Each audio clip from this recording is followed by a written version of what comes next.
তো তো আমাদের ফার্স্ট যে লেকচার হবে ওইটা হবে অর্গ্যানিক কম্পাউন্ডের উপর। অর্গ্যানিক কম্পাউন্ড কারা? অর্গ্যানিক কম্পাউন্ড হচ্ছে না ওইসব কম্পাউন্ড যেটা কার্বন দিয়ে তৈরি হবে। Carbon related compound except carbon monoxide, carbon dioxide and carbonate salts of metals। ঠিক আছে, এইগুলো বাদ দিয়ে যত কার্বনের কম্পাউন্ড হবে সবকটাকে as a organic compound consider করা হয়। ঠিক আছে, এই কটাই শুধু ইনঅর্গ্যানিক কম্পাউন্ড, আদারওয়াইজ বাকি সবাই অর্গ্যানিক কম্পাউন্ড। ঠিক আছে, তো অর্গ্যানিক কেমিস্ট্রি কি হবে? অর্গ্যানিক কেমিস্ট্রি হচ্ছে না, অর্গ্যানিক কেমিস্ট্রি হলো আমাদের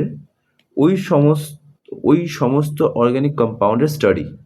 সোজা কথা, মানে যে অর্গ্যানিক কম্পাউন্ড আছে তাদের যে স্টাডি হবে, ওই স্টাডি হচ্ছে organic chemistry. That is highly important because যত ধরনের মডার্ন রিভলিউশন হচ্ছে, including biochemistry, including the protein synthesis, এগুলো যত রিভলিউশনারি, যত কনসেপ্ট, মানে যত ডিসকভারি হচ্ছে ডিএনএ নিয়ে, ডিএনএর মধ্যে আবার মেমোরি কনসেপ্টকে আবার ঢোকানো হচ্ছে, অ্যাজ আ চিপ ইউজ করা হবে, এগুলো সব অর্গ্যানিক কেমিস্ট্রির ওপরই বেসড।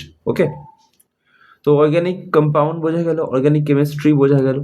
এখন অর্গ্যানিক কম্পাউন্ডসের প্রপার্টিজ কি? ফার্স্ট প্রপার্টি হচ্ছে কম্পোজিশন।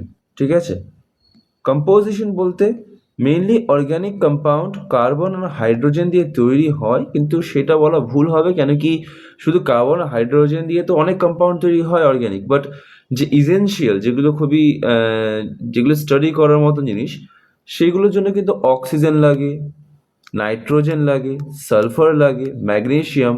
দেখ ম্যাগনেশিয়াম কোথায় থাকে? ক্লোরোফিল, হ্যাঁ কি না? ক্লোরোফিলে ম্যাগনেশিয়াম থাকে। আবার সিমিলারলি আয়রন, ওটা কোথা থেকে? আমাদের হিমোগ্লোবিনের মধ্যে আমাদের আয়রন থাকে। ওরকম অনেক ধরনের আলাদা এলিমেন্টস আছে যারা ইউজ হয় অর্গ্যানিক কম্পাউন্ডের মধ্যে। সেকেন্ড হচ্ছে নেচার। নেচার মানে ওরা আয়নিক, পোলার, নন পোলার, এগুলো। ঠিক আছে, জেনারেলি অল অর্গ্যানিক কম্পাউন্ডস কি হয়? নন আয়নিক হয় জেনারেলি।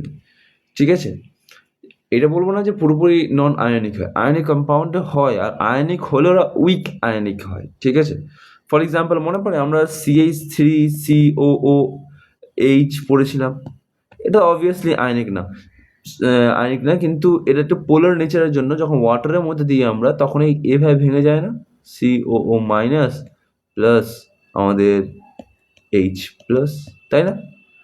এটা আয়নিক না অবভিয়াসলি, বাট এটা ডিসোসিয়েট হয়ে যাচ্ছে জলের মধ্যে, তাই না? তো মনে রাখতে হবে অর্গ্যানিক কম্পাউন্ড আর non ionic but can be dissociate in water. ডিফারেন্সের লেখার দরকার নেই, ঠিক আছে, ডিফারেন্সের জাস্ট লিখবো আমরা, that is non ionic. Third হচ্ছে সলিউবিলিটি মানে হচ্ছে they are not soluble in water. এখন ওয়াটারে কেন সলিউবল না? ওয়াটারে সলিউবল না বিকজ ওয়াটার একটা আমাদের পোলার। কেন কি আমি বলেছিলাম ওয়াটারের মধ্যে পজিটিভ আর নেগেটিভ সেন্টারটা আলাদা হয়ে যায়, অ্যাজ এ রেজাল্ট ডাইপোলার ভাবে বিহেভ করে, যেখানটায় নেগেটিভ পার্টটা পজিটিভ আয়নকে অ্যাট্রাক্ট করে আর পজিটিভ পার্টটা নেগেটিভ পার্টকে অ্যাট্রাক্ট করে। ফর এক্সাম্পল মনে পড়ে NaCl এর কথা বলেছিলাম।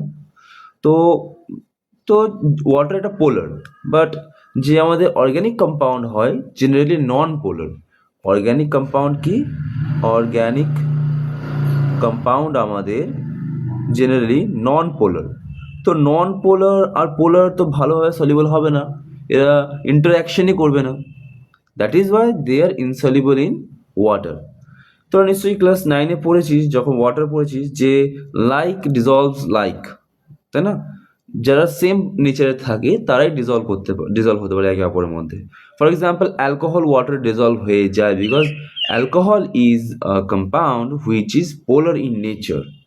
ঠিক আছে, তো অর্গ্যানিক কম্পাউন্ডস জেনারেলি ইনসলিউবল হয় ওয়াটারের মধ্যে, তাই বলে এটা না যে সবাই ইনসলিউবল, কিছু কিছু আছে সলিউবল হয়। ফর এক্সাম্পল আমি এক্ষুনি বললাম অ্যালকোহল। ঠিক আছে, আচ্ছা, এবার ফোর্থ কি আসবে আমাদের? ফোর্থ আসবে, কোন পেজ ছিল, হ্যাঁ, তো ফোর্থ যেটা বলছে সেটা হচ্ছে melting and boiling point, MP and BP. আমরা এটা কেমিক্যাল বন্ডিংয়েই পড়েছিলাম যে জেনারেলি যে আমাদের কোভ্যালেন্ট বন্ডস হয়, কোভ্যালেন্ট কম্পাউন্ডস হয়, ওরা কি হয়, ওদের মধ্যে লো এমপি অ্যান্ড লো বিপি থাকে। কেন কি? ওই মলিকিউলের মধ্যে বন্ড তো থাকে, বাট মলিকিউলের মধ্যে একটা লো ইন্টারঅ্যাকশন থাকে। লো ইন্টারঅ্যাকশন আর মেইনলি ওটা কি থাকে, either hydrogen bond or van der Waals, বোঝো না, ভ্যান্ডার ওয়ালস যে ফোর্স হয় ওইটা। আর these are very weak type of bond, তাই না? তার জন্য এরা খুবই স্ট্রং বন্ড করতে পারে না। ওইখানটায় কিন্তু আমাদের যে ইনঅর্গ্যানিক কম্পাউন্ডস হয়, অর্গ্যানিক যে কম্পাউন্ড হয়, ওরা কিন্তু কি হয়, ওরা যেরকম NaCl বল, CaCl2 বল, এদের মধ্যে কি থাকে, ইলেকট্রোস্ট্যাটিক বন্ড থাকে। ইলেকট্রোস্ট্যাটিক বন্ড থাকলে কি হয়, ওদের মধ্যে হাইলি ইন্টারাকশন হয়, খুবই বেশি অ্যাট্রাকশন হয়, যার ফলে ওরা অ্যাজ আ হোল ওরা কি থাকে না, অ্যাট্রাক্টেড হয়ে থাকে। তার জন্য ওদেরকে ভাঙার জন্য অনেক এনার্জি লাগে। That is why they have high melting and boiling point. But in case of organic compound, এক একটা মলিকিউল নিজেদের অ্যাটমসের মধ্যে বন্ড করে রাখে, কিন্তু দুটো ডিফারেন্ট মলিকিউল, মানে মনে কর একটা দিকে CH4 আছে, এদিকে CH4 আছে, মিথেনের একটা মলিকিউল আর মিথেনের একটা মলিকিউলের মধ্যে কোনো ইন্টারাকশনই হয় না, নেগলিজিবল, ভ্যান্ডার ওয়াল ফোর্স থাকে, তার জন্য জেনারেলি গ্যাস হয়ে যায়, ঠিক আছে? আর ওইদিকে অ্যালকোহল, CH3OH, মিথানোয়িক অ্যাসিড, এদের মধ্যে একটা হাইড্রোজেন বন্ড কাজ করে, ঠিক আছে? হাইড্রোজেন বন্ড কাজ করে বলে এরা লিকুইড তো থাকে, বাট অতটা হাই বয়লিং পয়েন্ট হয় না এদের। হালকা হিট দিলেই এই অ্যালকোহলটা কি হয়ে যায়, আমাদের ভেপোরাইজ হয়ে যায়।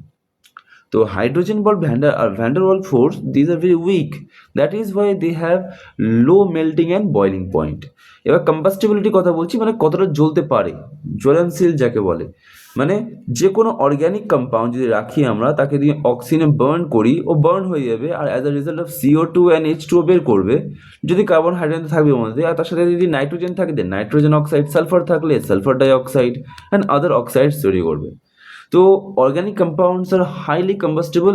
আমরা বুঝতেই পারি যখন আমাদের কোনো মানুষ যখন মারা যায়, যখন জ্বালাই, বা কোনো প্রাণী যখন মারা যায় যখন জ্বালাই, খুব ভালোভাবে জ্বলে ওঠে, তাই না?